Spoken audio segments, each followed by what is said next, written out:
Guys, my name is हर्ष। आज मैं तुम्हारा सिग्नल सिस्टम का थर्ड चैप्टर स्टार्ट करने वाला हूँ। नाम है फोरियर सीरीज। ठीक है ना। अगर प्लीज़ मेरा वीडियो अच्छी लगे तो प्लीज़ लाइक कीजिए, अपने फ्रेंडों को शेयर कीजिएगा। ठीक है, सब्सक्राइब कीजिए और बेल आइकन जरूर करिएगा। ठीक है, तो स्टार्ट करते हैं फोरियर सीरीज। फोरियर सीरीज में पहला पॉइंट है, जो मेन पॉइंट याद करना है, जो तुम्हारे गेट में, ईएस के प्रीलिम्स में और मेन कॉम्पिटिशन एग्जाम में आ सकते हैं। ठीक है ना। तो पहली चीज़ होती है डिजिटल कंडीशन। डिजिटल कंडीशन बहुत बार ईएस में आई है। ठीक है ना। ईएस के प्रीलिम से बहुत बार आई है। What is digital condition, 3 point 4 point लिख देंगे, बोल देंगे कौन सा पॉइंट सही है, छांटो। गेट में बहुत बार आई है और बहुत कॉम्पिटिशन एग्जाम में तो आती रहती है। ठीक है ना। क्या देखा है, एक्स टी 3 पॉइंट दे रखे हैं। क्या डिजिटल कंडीशन के क्या है, X T is absolutely integrable over an time period. ठीक है, अगर हमारा सिग्नल एक्स टी क्या है, पीरियोडिक सिग्नल है। क्या है, पीरियोडिक सिग्नल है, तो एक्स टी क्या होना चाहिए, एनी टाइम पीरियड पर, ओवर एनी टाइम पीरियड पर एब्सोल्युटली इंटीग्रल होना चाहिए। मतलब वहाँ पर जो हम इंटीग्रल करते हैं उसकी वैल्यू क्या, फाइनाइट आना चाहिए। लेस देन इनफाइनाइट का मतलब ही फाइनाइट है। ठीक है ना। क्या एक्स टी क्या होना चाहिए, एब्सोल्युटली इंटीग्रेबल होना चाहिए। सेकेंड पॉइंट है, X T has finite number of maxima minima with in any finite interval T. किसी फाइनाइट इंटरवल टी में, क्या बोले, किसी फाइनाइट इंटरवल टी में क्या होना चाहिए, minimum, sorry, finite number of maximum minimum होना चाहिए। जो उसकी अगर कंटिन्यूस फंक्शन है तो उसका जो finite number of maximum minimum जिसे हम काउंट कर सकें। ठीक है ना। तो finite number of maximum minimum होना चाहिए। सेकेंड पॉइंट, थर्ड पॉइंट है, अगर कोई डिसकंटिन्यू फंक्शन है तो फाइनाइट इंटरवल टी में जो डिसकंटिन्यूटी होनी चाहिए वो फाइनाइट होनी चाहिए। ठीक है, ये 3 पॉइंट नेचर है। क्या, x T absolutely integrable continuous time function में, फाइनाइट इंटरवल टाइम टी में finite number of maximum minimum होना चाहिए। या फिर थर्ड पॉइंट है, किसी डिसकंटिन्यू फंक्शन में या डिसकंटिन्यूस फंक्शन में any finite time interval of T में फाइनाइट नंबर ऑफ डिसकंटिन्यूटी होनी चाहिए। ये 3 पॉइंट है। 3 पॉइंट के अलावा कोई पॉइंट नहीं होती डिजिटल कंडीशन में याद रखना। ठीक है, अब अगला पॉइंट देखते हैं क्या है, Fourier series represent of continuous time periodic signal. ठीक है, पहला जो पॉइंट है क्या है, ट्रिग्नोमेट्रिक फोरियर सीरीज। ठीक है, ट्रिग्नोमेट्रिक फोरियर सीरीज को हम कैसे रिप्रेजेंट करते हैं, एफ टी से रिप्रेजेंट करते हैं। F T equal to A naught plus summation of N equal to 1 to infinite A N cos N omega naught T. N लिखा नहीं था, एन मैंने लिख दिया है, प्रिंटिंग मिस्टेक हो गई होगी। तो क्या होता है, A N cos N omega naught T plus B N sine N omega naught T. कैसे होता है, एक बार फिर लिख लेते हैं, F T equal to A naught summation N equal to 1 to infinite A N cos N omega naught T plus B N sine N omega naught T. ठीक है, क्या लिखा है, any particular periodic function of frequency omega naught can be express as an infinite sum of sine और cosine function that are in that are integral multiple of omega naught. ठीक है ना। तो ट्रिग्नोमेट्रिक फंक्शन का जो represent करते हैं ऐसे लिख करते हैं, ए naught A N B N क्या है, कोफिशिएंट है। ये भी निकाला जाता है, कैसे निकाला जाता है ये भी देख लेते हैं। ठीक है ना। ये ऐसे निकालते हैं।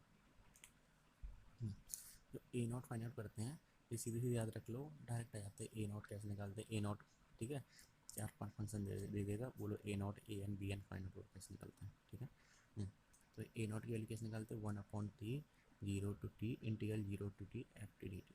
ठीक है ना। ये क्या होता है, कॉन्स्टेंट वैल्यू होती है। क्या होती है, कॉन्स्टेंट कंपोनेंट मान लो किसका, एफ टी। ठीक है, सेकेंड आता है ए एन। ठीक है, ए एन क्या होता है, 2/t 0 to T F T cos N omega naught T D T.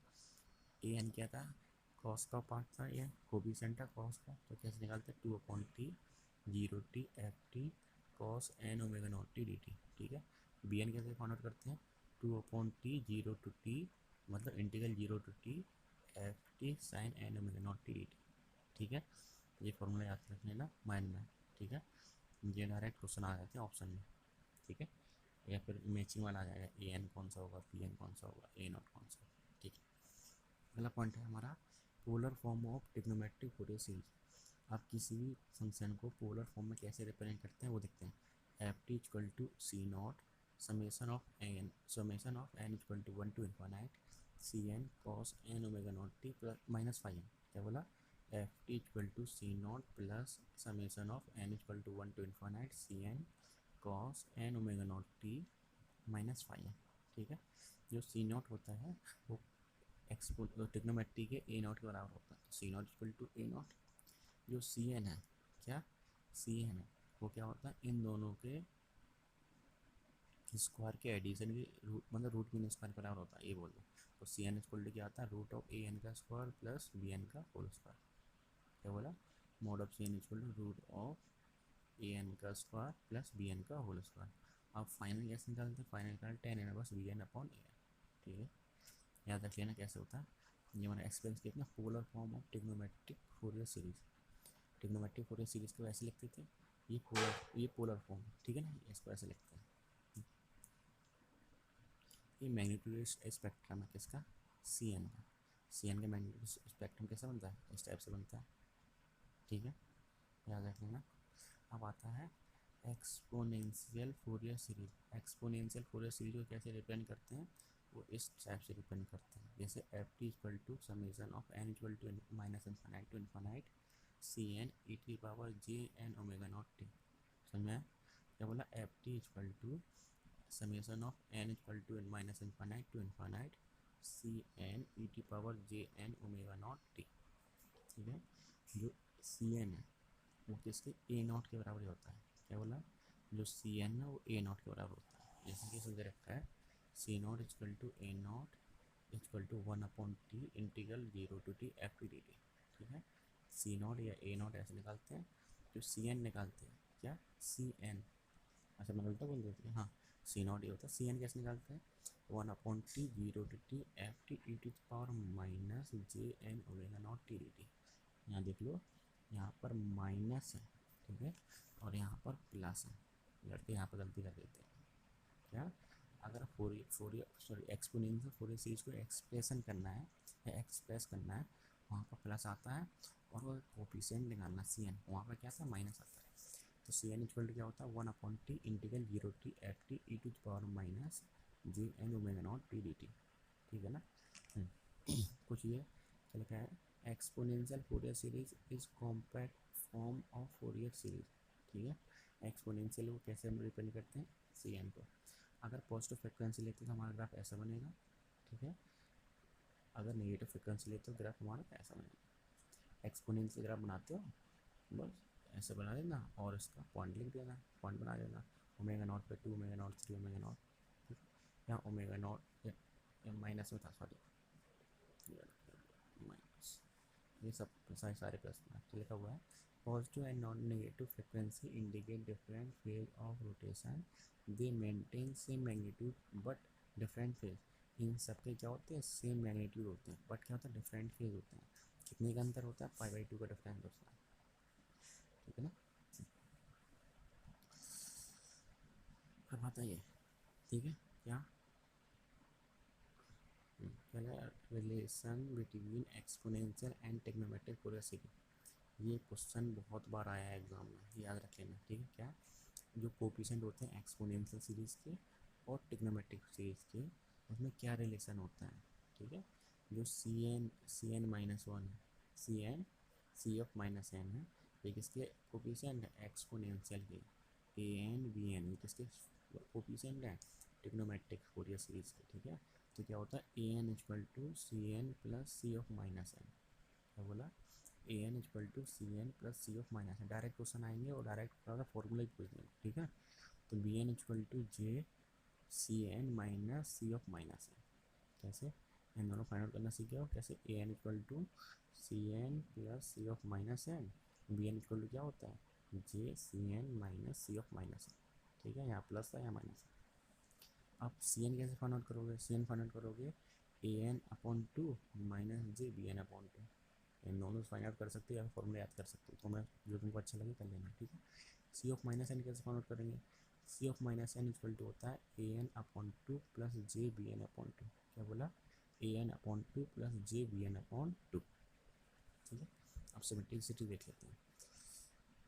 और सिमेट्री क्या होती है, और सिमेट्री पता है, हम पीछे पढ़ा चुके हैं, ठीक है। क्या होती है, ये जो ग्राफ यहाँ बनेगा वो ग्राफ यहाँ बनेगा, जो ग्राफ यहाँ बनेगा वो ग्राफ यहाँ बनेगा, मतलब इसे क्या कहते हैं, और सिमेट्री। मतलब इसको पहले ऐसे रोटेट करो फिर ऐसे रोटेट करो, ठीक है। X of T equal to होती है minus times of X of minus T. X of minus T निकालना है तो इसको अबाउट रोटेट कर दो, ठीक है, माइनस का मल्टीप्लाई कर दो तो इसके अबाउट रोटेट कर दो, ठीक है। ये क्या होता है और सिमेट्री। ग्राफ से पता पड़ जाएगा जो यहाँ ग्राफ बनेगा वो यहाँ ग्राफ बनेगा, जो यहाँ ग्राफ बनेगा वो यहाँ ग्राफ बनेगा, ठीक है। इसे बोलते हैं और सिमेट्री, ठीक है। अब आता है इवन सिमेट्री। इवन सिमेट्री क्या होती है, इस एक्सिस के अबाउट मिरर इमेज होती है, जो ग्राफ यहाँ बनेगा वो ग्राफ यहाँ बनेगा, ठीक है। हाफ वेव सिमेट्री क्या होती है, हाफ वेव सिमेट्री क्या होती है, यहाँ लिखा हुआ है X T plus minus T upon two equal to minus of x T. मतलब क्या है, ये हमको ये टाइम पीरियड पूरा टी है पर इसका क्या टी बाई टू को ही किया गया है, ठीक है। ठीक है, ऑड सिमेट्री है, क्या ऑड हाफ वेव सिमेट्री है, क्या बोला ये ऑड हाफ वेव सिमेट्री है। क्यों, ये जो ग्राफ था वो कहाँ बना है, नीचे बना हुआ। अगर यही सेम ग्राफ कहाँ बना हुआ था, ऊपर बना होता तो बोल देते even half wave symmetry. Graph से पहचानना सीखो कौन हाफ वेव है, सॉरी कौन हाफ वेव और इवन सिमेट्री है, कौन हाफ वेव फुल सिमेट्री है, ठीक है। जो ग्राफ यहाँ बना है, जो ग्राफ यहाँ बना है तो ऑड आएगा, बट कितने का है, टी बाई टू का है, कितना टी बाई टू का है, तो कितना हो जाएगा। तो हमारा अगला पॉइंट है सिमेट्री, देखते हैं। अगर हमारा फंक्शन क्या बोला, अगर हमारा फंक्शन रियल है, रियल है ना तो वो इवन होगा ना ही वो ऑड। अगर फंक्शन रियल है और वो ना तो इवन हो और ना तो ऑड, तो जो सी एन है, क्या वो सी एन है वो क्या होगा, जनरली कॉम्प्लेक्स होगा। सी एन की वैल्यू क्या होगी, कॉम्प्लेक्स वैल्यू होगी, but C N equal to C of minus N के कंजुगेट के भी बराबर होगा, ठीक है ना। ये कंडीशन याद रखना, अगर तुम्हारा फंक्शन रियल है तो सी एन क्या होगा, कॉम्प्लेक्स सिग्नल होगा, ठीक है ना, कॉम्प्लेक्स सिग्नल होगा। और जो C N equal to C of minus N के कंजुगेट के बराबर होगा, और ना तो उसमें ए नॉट जीरो होगा ना ही ए एन बी एन जीरो होगा, मतलब ना तो उसका डी सी कंपोनेंट जीरो होगा, ना ही उसका कॉस कंपोनेंट जीरो होगा, ना ही उसका साइन कंपोनेंट जीरो होगा, ठीक है। ये याद रखना, बहुत इंपॉर्टेंट क्वेश्चन होते हैं, बनते हैं इससे, ठीक है। तुरंत टिक लगाने वाले आंसर आते हैं। अगर फंक्शन क्या हो, रियल हो और इवन हो, क्या फंक्शन रियल और इवन हो, या फिर छोड़ो, क्या फंक्शन हमारा रियल और इवन हो तो सी एन क्या होगा, सी एन भी क्या होगा, रियल होगा, बट इवन है तो क्या होगा, फंक्शन क्या होगा, इवन होगा, उसका नेचर होगा क्या होगा, इवन होगा। तो उसमें क्या होगा, इसमें साइन कंपोनेंट जीरो होगा और ना ही तो कांस्टेंट या डीसी कंपोनेंट जीरो होगा, ना ही हमारा कॉस कंपोनेंट जीरो होगा। याद रखना, ये होता है ए नॉट होता है कांस्टेंट, ए एन होता है कॉस कंपोनेंट, बी एन होता है साइन कंपोनेंट, ठीक है। तो इसे याद करना सीखो। फंक्शन अगर रियल और ऑड है, क्या फंक्शन रियल और ऑड है तो उसका सी एन क्या होगा, इमेजनरी होगा, बट ऑड इन नेचर होगा, जो उसका नेचर होगा कैसा होगा, ऑड होगा। इसमें क्या होगा, इसमें डीसी कंपोनेंट जीरो होगा और कॉस कंपोनेंट जीरो होगा और साइन कंपोनेंट जीरो नहीं होगा। इसमें लिखा हुआ है only sine term are present, इसमें क्या था, DC and cosine term are present, ठीक है ना, याद करना सीखो। इसमें क्या रखा है, अगर हाफ वेव सिमेट्री है फंक्शन में क्या है, अगर हाफ वेव सिमेट्री है ना तो वो इवन और ना तो वो ऑड हो, ठीक है, केवल हाफ वेव सिमेट्री हो, तो हम कह सकते हैं जो सी एन, क्या बोल रहे हैं, जो सी एन है वो सी एन जीरो होगा for N equal to even, मतलब जहाँ जहाँ एन इवन होगा वहाँ वहाँ सी एन क्या होगा, जीरो होगा, ठीक है। सी और एन ऑड पर जीरो नहीं होगा। इसमें क्या दे रखा है, ए नॉट तो हमेशा जीरो होगा, मतलब डीसी कंपोनेंट तो कभी आ ही नहीं सकता है, but A N B N भी जीरो होगा जब एन क्या हो, इवन हो, क्या जब एन इवन हो सॉरी, जब एन इवन हो तो हमारा A N B N zero होगा और ऑड पर A N B N zero नहीं होगा, बट डीसी कंपोनेंट हमेशा जीरो होगा, ठीक है ना, चाहे वो हाफ वेव सिमेट्री हो, चाहे odd half wave, even half wave, चाहे ऑड हाफ वेव, ठीक है, समझ आ रहा है। उसमें डीसी कंपोनेंट हमेशा जीरो होगा, ठीक है। अगर इसमें ना तो इवन है ना तो ऑड है तो दोनों कंपोनेंट क्या होंगे, जीरो होंगे, बट कौन से पर, जब एन इवन होगा। तो इसमें लिखा है odd sine and odd cos component, समझ रहा है। अब आता है even and half wave symmetry, जब फंक्शन हाफ वेव सिमेट्री हो और इवन भी हो तब सी एन रियल होगा और इवन होगा। क्या बोला मैंने, जब हाफ वेव सिमेट्री हो और इवन हो तो सी एन क्या, रियल और even, but C N zero होगा कब, जब एन क्या हो, ऑड हो, इवन हो, सॉरी, जब एन जीरो इवन होगा तो सी एन क्या होगा, जीरो होगा। बट इसमें देखते हैं, इसमें डी सी कंपोनेंट हमेशा जीरो होगा, ठीक है ना। बट ए एन, सॉरी गलत कर दिया इन्होंने, ठीक है ना। देखो इवन है तो ये हमेशा जीरो होगा, गलती कर दिया। बी एन भी हमें क्या होगा, हमेशा जीरो होगा, ठीक है। बट ए एन जीरो होगा सिर्फ इवन पर, करेक्शन कर लेना अगर तुम्हारे पास भी किताब है तो। बी एन भी हमेशा जीरो होगा, ए नॉट भी हमेशा जीरो होगा, बस ए एन वहाँ जीरो होगा जहाँ एन इवन है, ठीक है ना।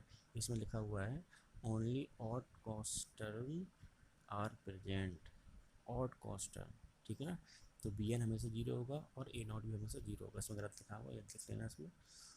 अब ऑड हाफ भी सिमेट्री है तो क्या होगा, सी एन क्या होगा, इमेजनरी और ऑड होगा। सी एन जीरो होगा हमेशा जब एन क्या हो, इवन हो। ऑड पर हमेशा देता रहेगा, ये भी क्या ऑड पर हमेशा देता रहेगा।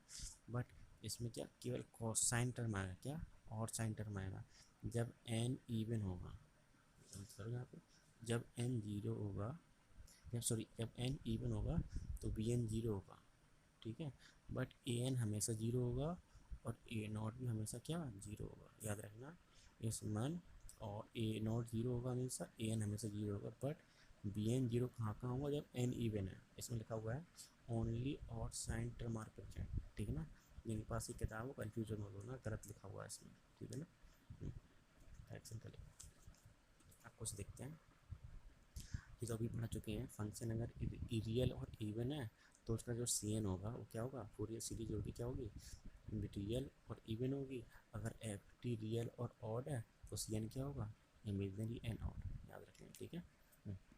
अब देखते हैं property of exponential form of Fourier series coefficient, ठीक है। देखते हैं, पहले प्रॉपर्टी आती है लीनियरिटी। लीनियरिटी क्या होती है, अगर एक्स टी का कोफिशिएंट सी एन है, वाई टी का कोफिशिएंट डी एन है, ठीक है ना। तो लीनियरिटी मतलब एक्स में अगर ए से मल्टीप्लाई करें, वाई को मल्टीप्लाई बी से करें और ऐड कर दें तो वही सी एन में होगा। जैसे सी एन में ए का मल्टीप्लाई का एडिशन विथ डी एन का मल्टीप्लाई विथ बी, ठीक है, मतलब A C N plus B D N, ठीक है।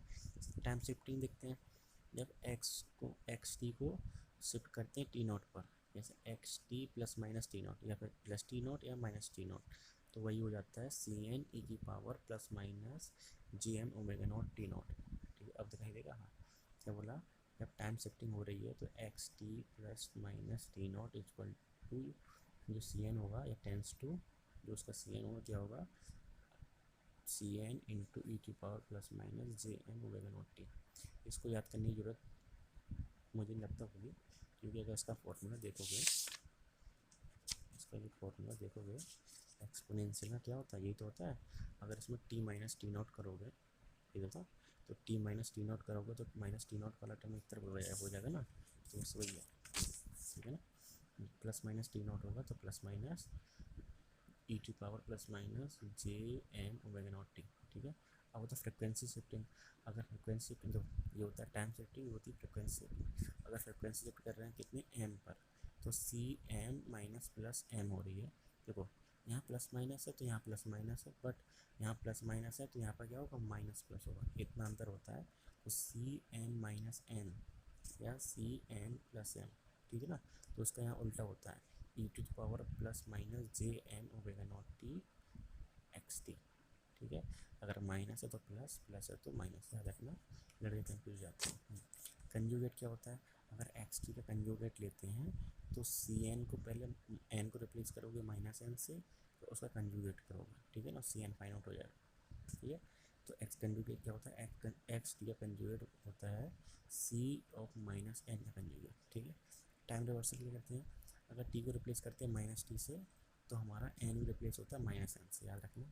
इससे क्वेश्चन, इस वाले चैप्टर से क्वेश्चन बहुत कम बनता है, कभी देख लो प्रॉपर्टी, ठीक है। टाइम स्केलिंग मतलब टी में मल्टीप्लाई हो रहा है ए से, ठीक है ना। अगर टी का मल्टीप्लाई से टी मल्टीप्लाई ए से हो रहा है तो उसका जो टाइम पीरियड होगा क्या हो जाएगा, डिवाइड बाई ए, बताया था ना पहले चैप्टर में। अगर हम स्केलिंग करते हैं तो उसका टाइम पीरियड में क्या हो जाता है, वही ए से डिवाइड हो जाता है। इसमें अल्फ़ा से मल्टीप्लाई किया गया तो टाइम पीरियड में अल्फ़ा से डिवाइड हो जाएगा, ठीक है। सी एन क्या हो जाएगा, no change in Fourier series. अगर अल्फ़ा से मल्टीप्लाई कर देते हैं तो सी एन में कोई फ़र्क नहीं होता, सेम रहता है, ठीक है। मतलब जो फूरियर सीरीज में स्केलिंग का कोई इफेक्ट नहीं पड़ता है।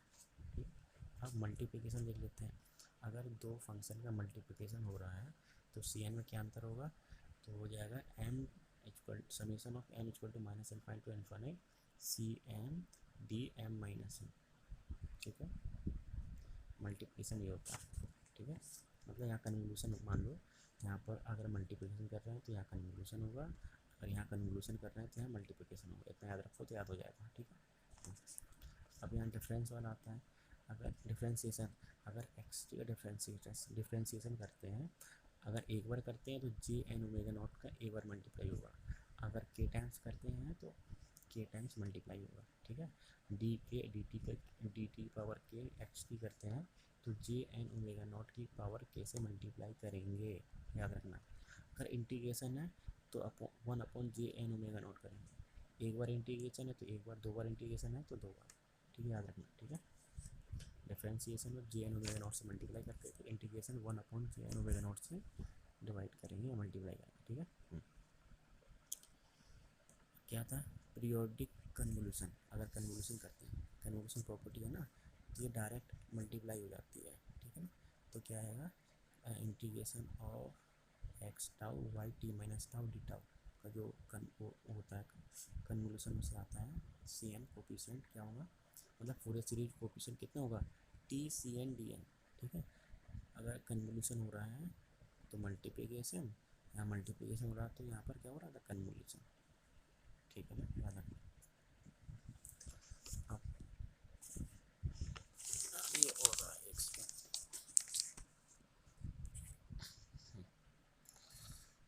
देखते हैं क्या था। हाँ, यहाँ था सिमेट्री ऑफ रियल सिग्नल। ठीक है ना, अगर एक्स टी रियल है, क्या बोला, एक्स टी रियल, पीछे पढ़ा चुके हैं, एक्स टी रियल है तो सी एन माइनस एन के कंजुगेंट के बराबर होता है, मतलब इन दोनों के मॉड बराबर होंगे या मैग्नीट्यूड बराबर होंगे, बट इन एंगल कितना हो, माइनस टाइम्स ऑफ होगा। ठीक है, दोनों का क्या होगा, 180 का डिफरेंस होगा, या फिर रियल पार्ट हमेशा बराबर होंगे, इमेजिनरी पार्ट क्या होंगे, माइनस टाइम्स इक्वल होंगे, याद रखना। ठीक है, ये इससे क्लियर हो रहा होगा। अगर एक्स टी रियल है तो एक्स एन किसके बराबर होगा, x of minus n conjugate की। ठीक है, अगर x t real and even है, ऊपर पढ़ा चुके हैं, x t real and even है, सी एन भी रियल एंड इवन होगा, but x t real and odd है तो सी एन क्या होगा, इमेजनरी एंड ऑड होगा। ठीक है, ठीक है, तो अब आगे बढ़ते हैं हम। हमारी अगली हेडिंग कौन सी है, Fourier series represent of discrete time periodic signal. ये कौन सा था, कंटिन्यूस टाइम के लिए था, अब क्या होता है डिसकंटिन्यूस टाइम के लिए, डिस्क्रीट टाइम। ठीक है, सिग्नल के लिए देखते हैं जो हम एक्स एन रिप्रेजेंट करते हैं, क्या, Fourier series represent of x n with time period n. ठीक है, तो फोरियर सीरीज को किसे रिप्रेजेंट करते हैं, एक्स एन से, वो क्या होगा, X N equal to summation of K equal to 0 to N minus one C K E to the power J K 2 pi upon N into N. ठीक है, क्या बोला मैंने, summation of K equal to 0 to N minus one C K E to the power J K 2 pi upon N into N. ठीक है, जो capital N है, capital N का पीरियड है, एक्स एन का पीरियड है। ठीक है,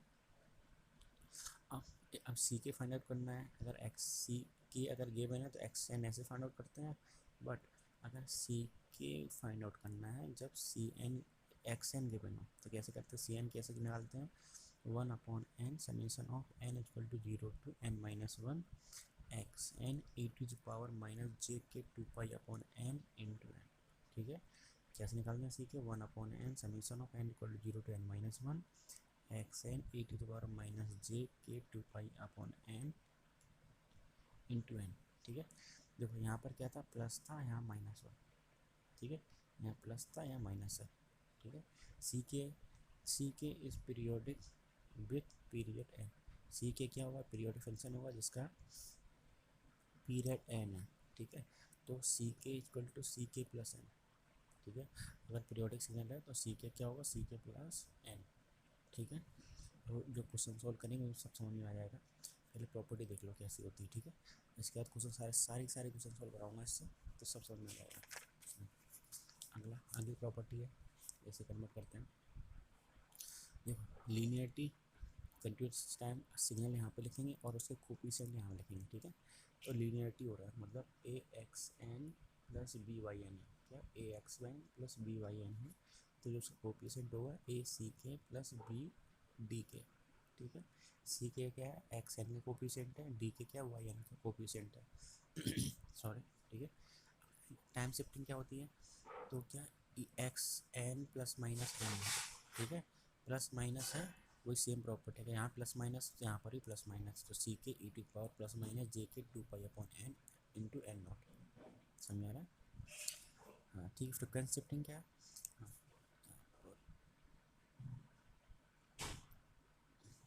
माइनस प्लस, ठीक है। तो सी के माइनस प्लस है, ठीक है, क्या इसे फ्रिक्वेंसी शिफ्टिंग बोलते हैं। टाइम शिफ्टिंग यहाँ, फ्रिक्वेंसी शिफ्टिंग यहाँ पर। तो c k plus sorry minus plus m, तो इसका जो हमारा कोफिशिएंट होता है क्या होता है, E to the power plus minus J M 2 pi into N x N, ठीक है। अगर यहाँ प्लस माइनस है तो यहाँ माइनस प्लस, अगर यहाँ प्लस माइनस है तो यहाँ सेम रहता है, यहाँ अपोजिट हो जाता है, बस इतना अंतर है, ठीक है। कंजुगेट कैसे निकालते हैं, अगर एक्स एन कंजुगेट हमको फाइंड आउट करना है, सी ऑफ माइनस के कंजुगेट होगा, ठीक है। तो क्या बोला मैंने, एक्स एन है जो एक्स एन कंजुगेट का कोफिशिएंट होगा, फोरियर सीरीज कोफिशिएंट होगा, क्या होगा, सी ऑफ माइनस के एक्स कंजुगेट। अब लड़के यहाँ लड़के, अच्छा लड़के यहाँ पूछते हैं कि सर ये कैसे फाइंड आउट करेंगे। देखो हमको एक्स एन का कोफिशिएंट हमको दे रखा होगा सी के, ठीक है, और हम उससे बोलेगा सी एन का कंजुगेट कितना होगा, तो क्या करेंगे, पहले के को माइनस के से रिप्लेस करेंगे तो सी माइनस किया जाएगा, फिर उसका कंजुगेट ले लेंगे तो उसका जो फाइनल आंसर है वो आ जाएगा, ठीक है। ऐसा करता है। टाइम रिवर्सिबल है, मतलब x of minus n find करना है तो वही पीछे वाली प्रॉपर्टी सी ऑफ माइनस के निकालेंगे, वहाँ एन को माइनस एन से रिप्लेस, अब होता है टाइम स्केलिंग, ठीक है। देखो अगर कंटिन्यूस टाइम में अगर स्केलिंग करते थे तो सी एन में कोई फ़र्क नहीं पड़ता था, ठीक है। बट डिस्क्रीट टाइम में जितने की स्केलिंग करते हैं उतने का मल्टीप्लाई हो जाता है कोफिशिएंट को, जैसे कि x of n upon m है, क्या x of n upon m है, तो क्या 1/n से मल्टीप्लाई किया गया है, किससे मल्टीप्लाई किया है, 1/m से मल्टीप्लाई किया गया सी के में, ठीक है। अब देखो दोनों अगर दो फंक्शनों का यहाँ मल्टीप्लिकेशन है तो यहाँ उसका क्या होगा, कन्वोल्यूशन होगा, summation of l equal to 0 to n-1 c l b k minus l, ठीक है, ये क्या कन्वोल्यूशन है, ठीक है। अगर डिफरेंस निकालना है सी N minus sorry X N minus X N minus one, X N minus X N minus one, तो क्या होता है 1 minus E to the power minus J 2 pi into K C K, ठीक है। क्या टाइम स्केलिंग है, sorry time shifting, time shifting कितनी हो रही है, तो सी इसका तो सी के होगा, बट इसमें कितना -1 का स्केलिंग शिफ्टिंग की गई है, यहाँ पर की जगह -1 सॉरी 1 पुट कर दोगे, यहाँ पर की जगह कितना 1 पुट कर दोगे तो ये तो आएगा, तो बस इसमें इन दोनों में सी के कॉमन ले लिया है, तो ये निकालना सीखो, इसको याद नहीं करना है, क्या एक्स एन का कोफिशिएंट इतना होगा और एक्स एन माइनस वन का कोफिशिएंट कितना होगा, इतना होगा, यहाँ यहाँ के था वहाँ क्या हो जाएगा, सॉरी यहाँ एन नॉट था वहाँ क्या हो जाएगा 1 हो जाएगा, ठीक है, बाकी सब सेम रहेगा। तो उन दोनों में से सी के कॉमन ले लोगे तो ये आ जाएगा, या फिर याद कर लो, याद करोगे तो क्या हो जाएगा 1 minus E to power minus J 2 pi into K C K, ठीक है। अब यहाँ डिफरेंस था, अब ये सम है, जो डिफरेंस मल्टीप्लाई कर रहे थे इसमें, तो सम में क्या होगा, डिवाइड डिवीजन होगा, याद रखना, जो डिफरेंस में मल्टीप्लाई करते हैं सी के में और सम निकालते हैं तो क्या कहते हैं, डिवाइड करते हैं, ठीक है। आगे क्वेश्चन आएगा तो ये दोनों प्रूविंग मैं बता दूंगा, ठीक है, मैं क्वेश्चन सॉल्व कराऊंगा तो ये दो प्रूविंग आई हैं 2-3 बार, तो ये इसके मेंस में आई है, ठीक है, मैं करवा दूँगा, ठीक है। अगला क्वेश्चन है कन्वोल्यूशन, देखो यहाँ पर मल्टीप्लाई करते थे तो कन्वोल्यूशन होता है, यहाँ कन्वोल्यूशन करेंगे तो मल्टीप्लाई हो जाएगा, बट इसमें टाइम पीरियड का मल्टीप्लाई होता था, उसमें कैपिटल टी का मल्टीप्लाई होता था, इसमें कैपिटल एन का मल्टीप्लाई होगा, ठीक है। और लास्ट हेडिंग है हमारी क्या, पार्शियल पावर थ्योरम क्या होती है, इसमें पावर निकालते हैं, ठीक है। तो पावर कैसे निकालते हैं, p equal to 1/t continuous time समय के लिए 1/t summation sorry integral of 0 to t, क्या बोला, p equal to 1/t integral 0 to t mod of x t का होल स्क्वायर डी टी, ठीक है। या फिर सी एन से फाइंड आउट कर सकते हैं summation of N equal to -∞ to ∞ mod of C n का होल स्क्वायर, या फिर इससे फाइंड आउट कर सकते हैं ए नॉट का square plus 1/2 summation of N equal to 1 to infinite a N का स्क्वायर प्लस बी एन का स्क्वायर। ठीक है, अगर ट्रिग्नोमेट्रिक फॉर्म या पोलर फॉर्म है तो ये फॉर्मूला लगाएंगे। ठीक है, और हमारे एक्सपोनेंशियल फॉर्म है तो ये लगाएंगे। ठीक है, अगर कंटिन्यूस टाइम सिग्नल है तो ये लगाएंगे। ठीक है, याद अलग अलग फॉर्मूला याद कर लेना। ठीक है, अब डिस्क्रीट टाइम सिग्नल के लिए कैसे यूज करते हैं, तो P equal to 1/n summation of n equal to 0 to n-1 mod of x N का होल स्क्वायर, या फिर k equal to 0 to n-1 सी के का होल स्क्वायर। ठीक है, डिस्क्रीट टाइम है तो ये, अगर एक्सपोनेंशियल है तो ये फॉर्मूला लगाएंगे। ठीक है, याद करना सीख लो, ये दोनों याद कर लो, डायरेक्ट क्वेश्चन आएंगे इन दोनों पर। ठीक है, तो हमारे चैप्टर ख़त्म होता है। अब अगला जो वीडियो बनाऊंगा इसके सारे न्यूमेरिकल लगाऊंगा, तो देख लेना कैसे सॉल्व होंगे। ठीक है, ओके बाय। तो मिलते हैं, अगर मेरा वीडियो अच्छा लगता है तो प्लीज़ लाइक कीजिए, सब्सक्राइब कीजिए, बेल आइकन भी दबाइएगा। Okay bye.